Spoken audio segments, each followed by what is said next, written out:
Doma Sports Talk Worldwide with some news from the world of boxing. So y'all know what time it is. You ain't in a rush to get concussed. Now, let's check something out. You got the Terrence Crawford versus Canelo Alvarez fight coming up, right? So we're going to all be, enjoying the countdown. Everybody seems to want to see the fight. It's definitely changed from the beginning of when people were trying to down the fight and saying that the fight, we shouldn't have had it. It's a circus fight and all that stuff. So it's went from circus fight to the smaller guy, probably a favorite almost here, but not with the bookies though. He's still an underdog, but a slight underdog. So slight underdog fights are not circus fights, right? Because we have some really official fights where it's 7-1 odds for the favorite. This is not anywhere close to that, right? So this is not a circus fight anymore. I think everybody can understand that and get with that. Now, y'all know what's up and how I feel about New Russia, right? I say it all the time. Everybody know what the hell I'm talking about and why I'm talking about it. If you don't, then you're not. You're still asleep and trying to act like you don't see things and hoping that it just goes away without any action. Good for you. I just don't roll like that. But at the end of the day, when it comes to Terrence Crawford and many fighters of color in New Russia, they don't get their credit, right? So I'm not rolling with that. And I mean, if we were living in an objective society, then maybe I can go against them or something like that. But sometimes when it's fair, then you could just go against them and want the other guy to win and stuff like that. I can do that with English fighters, right? Right? Just look objectively. And most of the time when I'm indifferent, I personally am going to go for the underdog. That's how I roll. Now, that's just not the case here. And so a lot of times when I'm talking about Canelo, I will be labeled as a Canelo hater because even though I haven't ever said one lie about Canelo, just things that are happening that I don't think is fair, right? And because I don't think they're fair, I will regurgitate them. I will make sure that people understand what I'm talking about and see these things because it's not fair to the other fighters. That's why I have to mention it. So that's just how I roll, period. But today, we're going to talk about the positives about Canelo. If I'm going to talk about him, I'm going to try my best to talk about him if I was a fan of Canelo, right? Because there are some good things about Canelo. We're going to leave all those things out that I would just hard for me not to mention, right? It's just really extremely hard for me not to mention them, but I'm going to do it today. We're going to talk about Canelo in a positive light, period, right? Canelo Alvarez. Why would he be the favorite against most anybody? Canelo Alvarez has been in a lot of high-profile fights, right? Canelo Alvarez has won about 62 fights. He's only lost 2 and only drawn 2.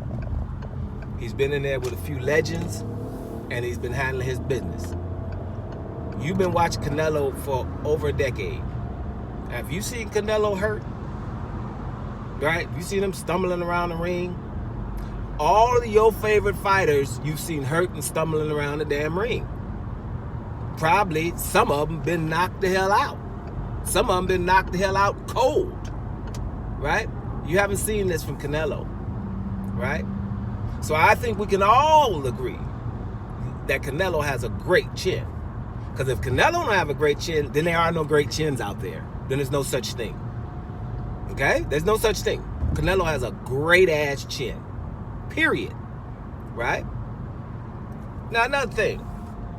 I like to talk about it too. Canelo got some serious, awesome head movement, upper body movement. Okay? I'm talking about all of it. The side to side, the taking the head away, the parrying shots. Right?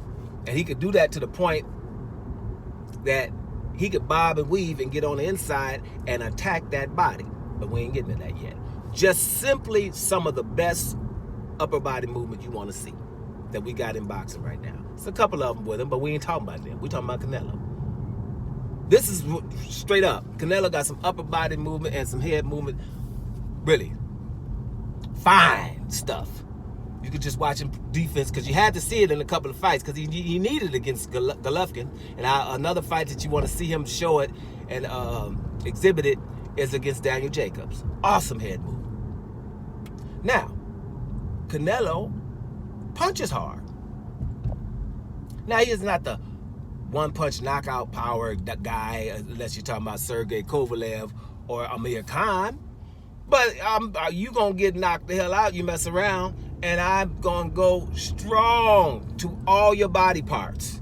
He punches to everything, which is extremely intelligent. Why should I just try to hit your head all day? That's moves around. That body and that all that other parts ain't moving. And stuff hurts. It don't only hurt to the head. He understands that. It hurts every damn where. It's going to hurt with that adrenaline in you, and then you're going to remember me for the next week because everything going to be sore. So Canelo's like, okay, well, good. It ain't all about what you feel tonight. I'm going to make you feel me for a whole week. Awesome. Awesome. You have to understand what you're doing for that, right? So that's what Canelo is up to.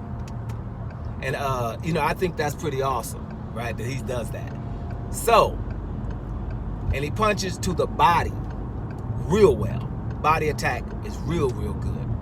One of the better ones in boxing. You know what I'm saying?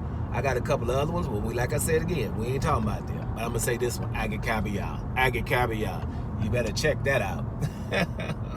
And another guy, but we ain't going to say him because we ain't talking about him. But anyway, goes to the body real well, especially with the left hook. That's what Canelo do, right? So I'm just saying this too, and here's something that's underrated by Canelo, because we all said, oh, Canelo's feet is in quicksand. Canelo's feet is not, he's not a good mover, not this and not that, because he is kind of not the best mover in the world. But I will say this, his foot movement, right, and his defensive prowess on the move. I didn't say just the upper body movement. On the move, his defensive prowess, his ring generalship, and his athleticism is underrated. Now, I won't think that Canelo is probably the best dancer in the world or whatever, the super duper coordination. But I will say this, watch Golovkin one, right? Canelo can get on his toes and move them puppies if he has to, right? He just don't have to.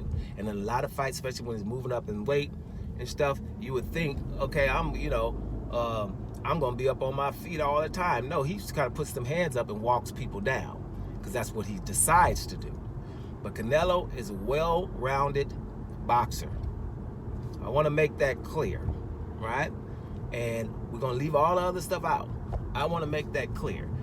And as far as Terrence Crawford has to go, he's got to deal with a very, very, very, very good boxer. Very, very good boxer. Because Canelo is damn near complete. So I just want to make sure that that's clear, and y'all hearing it from Doma, because most of the time that I'm doing videos, I'm talking about this other stuff that's not fair or outside and all that stuff, which we're not going to get into in this video. I just want to make sure that you understand, I know Canelo's good qualities.